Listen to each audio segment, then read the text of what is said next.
Welcome back, everyone. And guess what? You have made it to day 7 out of 25 days of our transformational leadership series. So go ahead and grab your coffee, grab your water, grab your kombucha, grab your notebook, grab your, and take notes. Because today we're going to be tackling a skill that every leader needs, but often dreads. And that would be conflict resolution. Starting off with our quote of the day, as Abraham Lincoln wisely said, "A house divided against itself cannot stand," which is very interesting that Abraham Lincoln stated that, because that quote actually came from the great big book of everything with everything inside, known as the Bible. But nonetheless, he's infamous and,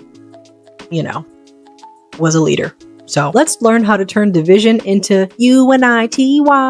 That's unity. All right, so conflict doesn't have to be destructive. It can be an opportunity for growth when handled correctly. So here are 3 steps to resolve conflict effectively. Number 1, address issues early. Please, I'm begging you, do not wait for minor disagreements to snowball into major problems. Acknowledge conflicts as soon as they arise and approach them with a solution-oriented mindset. This can range anywhere from interpersonal communication conflict to just flat-out insubordination. Make sure that you address the little red flags in the beginning so that it doesn't turn into a whole mountain of issues later on. You'll thank yourself and your team will thank you for it as well. Number 2, listen actively. Often conflict stems from miscommunication.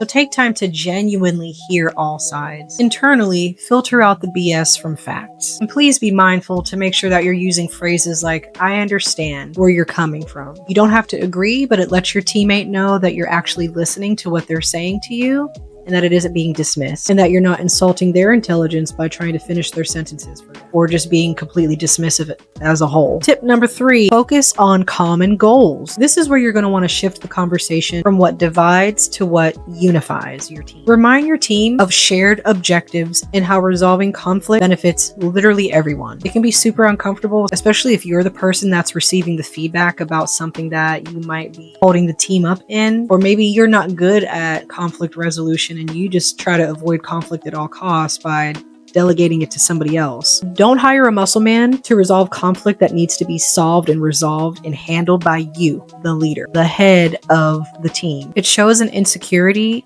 in your ability to lead your team effectively by resolving said conflict. So here's your challenge for the day. Reflect on a recent conflict in your workplace or personal life. How could it have been handled differently? Share your thoughts in the comments below. I'd love to hear your feedback. So in closing, conflict is not about avoiding disagreements. It's about leading through them, even if you're the one that's learning as you're going through the process yourself. Master this skill and you will create a culture of trust and collaboration and fairness. Don't forget to tune in tomorrow for day 8, where we're going to talk about the art of decision making. Bye-bye.